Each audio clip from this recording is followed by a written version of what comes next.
आज की बातचीत मोहम्मद जुबैर खान डैमरोथ के साथ। आज की बात अपने बड़ों से हासिल की है।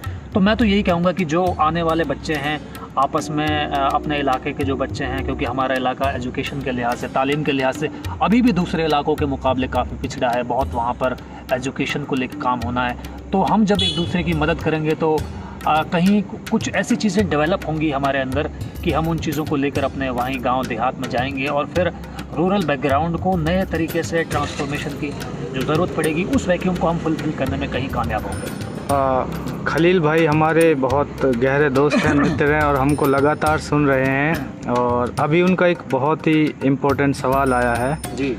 उनका सवाल है जामिया में मेवात के बच्चों का कम होने का कारण क्या है।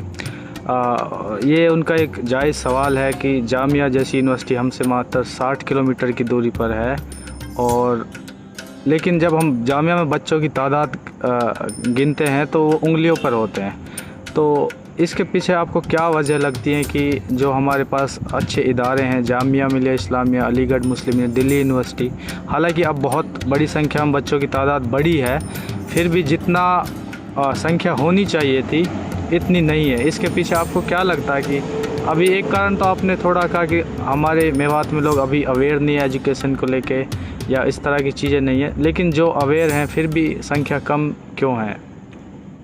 असल में हमें सबसे पहले इसी चीज़ पर फोकस करने की ज़रूरत है और इसी चीज़ को पकड़ने की ज़रूरत है कि हमारा इलाका एजुकेशन के लिहाज से वाकई बहुत पीछे है। लेकिन बिहार जैसे स्टेट जिनको बीमारू स्टेट की का एक इंडेक्स में देखा जाता रहा है, लेकिन वहाँ के बच्चों को अगर आप देखेंगे, बिहार, यूपी और इवन हिंदुस्तान के आखिरी छोर पर बसे केरला जैसे स्टेट से जामिया में बड़ी तादाद में स्टूडेंट पढ़ रहे हैं। ये हमारी बदकिस्मती है कि जामिया जैसा इदारा जहाँ पर खुद को एक्सप्लोर करने का एक बढ़िया एक अपॉर्चुनिटी हमारे पास होती है, अच्छा चांस होता है, लेकिन दिल्ली से 70-80 किलोमीटर होने के बावजूद भी हमारी स्ट्रेंथ जो यहाँ पर यूनिवर्सिटी में होनी चाहिए कहीं ना कहीं उसमें बहुत कमी है।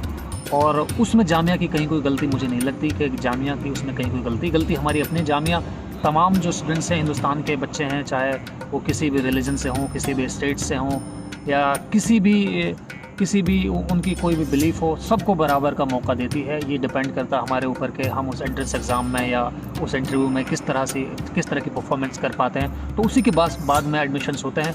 रही बात आपकी कि भाई हमारे एवरेज यहाँ पर कम क्यों है, प्रोपोर्शनली हमारी जो एवरेज है जो होनी चाहिए वो क्यों कम है, तो मेरे ख़्याल से उसकी सबसे बड़ी वजह है कि हमारे वहाँ पर जो काउंसलिंग है वो नहीं हो पा रही है ठीक ढंग से, और उसकी गाइडलाइंस की ज़रूरत है।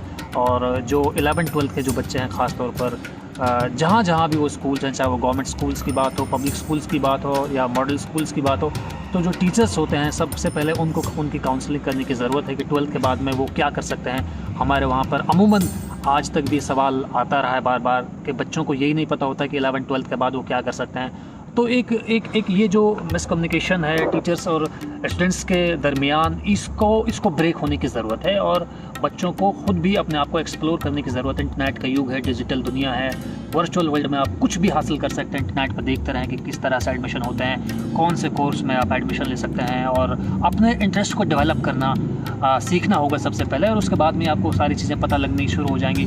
मसलन मुझे जर्नलिज्म करना था तो मुझे पता लगा कि यार जामिया में अच्छा कोर्स होता है, दिल्ली विश्वविद्यालय में मैं अच्छा पढ़ाई लिखाई कर सकता हूँ। इस नाते बहुत सारे कोर्सेज होते हैं अलग अलग रेलेवेंट फील्ड्स में। तो अब आपके इस जवाब से या कहें कि विचारों से एक बात मैं भी कहना चाहता हूँ यहाँ पर, और जो मुझे अभी एक ख़ास तौर से जो हमारे मेवात के जागरूक लोग हैं उनके द्वारा एक बात सोशल मीडिया पे बहुत चर्चा में है कि एक तो हम बैकवर्ड एरिया से बिलोंग करते हैं। जब भी नीति आयोग की रिपोर्ट आती है तो मेवात को बैकवर्ड डिस्ट्रिक्ट्स में नंबर 1 पोजीशन मिलती है।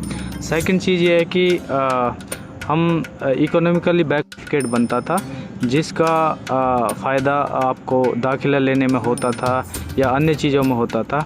तो एक उसको लेके बात छिड़ी हुई। दूसरी बात ये है कि कुछ साल पहले मैंने JNU में PhD के लिए इंटरव्यू दिया था, तो वहाँ पर मैंने देखा कि जो बैकवर्ड्स एरिया हैं वहाँ पर उन्होंने आइडेंटिफाई करके डाले हुए हैं और उनको एक्स्ट्रा 5 मार्क्स देते हैं। तो हरियाणा में केवल मेवात ही ऐसा एरिया था, शायद लोगों को इसके बारे में जानकारी ना हो। बड़ी बात मुझे। और दूसरी बात यह है कि जब हम अन्य समुदायों या कम्युनिटी को देखते हैं जो जिनके रिचुअल्स, जिनके ट्रेडिशंस हमसे मिलते हैं, उदाहरण के लिए हम राजस्थान में मीणाओं को ले लें या उत्तर प्रदेश में अन्य जाटों को ले लें, तो उन्होंने एक लंबी लड़ाई लड़ी है। आज उनको एक रिजर्वेशन है, उनके पास अपने सर्टिफिकेट हैं, लेकिन हमारे पास वो फैसिलिटीज़ नहीं है। हम उनके हकदार थे, हमको मिलना चाहिए। चाहे आप एजुकेशनली जब सरकार की रिपोर्ट कहती है हम बैकवर्ड हैं, या फिर हमको कहते हैं कि हमारे उनसे ट्रेडिशंस मिलते हैं, तो हमको भी मिलना चाहिए।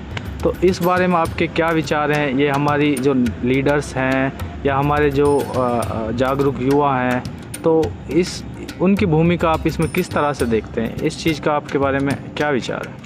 देखिए, स्पेशल जो बैकवर्ड क्लासेस हैं, जिस तरह से आपने जिक्र किया, इवन मुझे इस बारे में मालूम नहीं था कि 5% का JNU जैसे बड़े इदारे में 5% का कम्युनिटी लेवल पे कोई रिजर्वेशन की सहूलियत वहाँ मौजूद है। सॉरी, मैं इंटरप्ट करना चाहूँगा। 5% नहीं, 5 मार्क्स हैं। ये भी बहुत बड़ी बात है कि JNU जैसी सेंट्रल यूनिवर्सिटी में जिसका बहुत बड़ा नाम है, न केवल हिंदुस्तान में बल्कि दुनिया भर के अच्छे इदारों में JNU का नाम आता है। इसमें कहीं कोई गुंजाइश है नहीं। और दूसरी बात मैं ये कहूँगा, आपने लीडरशिप का भी यहाँ पर जिक्र किया कि हमारे लीडरशिप में कहीं कमी, कोई कोताही रही है। वाकई इसमें तो मुझे कहीं कोई दो राय इसमें नहीं है, कोई दो मत इसमें नहीं है इस बात को कहने में कि लीडरशिप की कमी तो रही है। लीडरशिप की कमी इसलिए रही है क्योंकि जो हमारे मौजूदा MLAs हैं या किसी भी एंगल से वो रिप्रेजेंटेशन हमारा कर रहे हैं, रिप्रेजेंटेटिव हैं, हमारी तर्जुमानी कर रहे हैं असेंबली में या लोकसभा में करना चाहते हैं, या किसी भी ऐसे लेवल पर, ऐसे प्लेटफॉर्म पर करना चाहते हैं जहाँ से उनके पीछे एक पूरी सोसाइटी होती है, पूरी कम्युनिटी होती है। तो उनका फ़र्ज़ बनता है, उनका दायित्व ये बनता है कि वो उस अपनी आसपास की जो सोसाइटी है उसको डेवलप करने के लिए उनको अवेयर करें वक्त पर। और जिस तरह से आपने बताया कि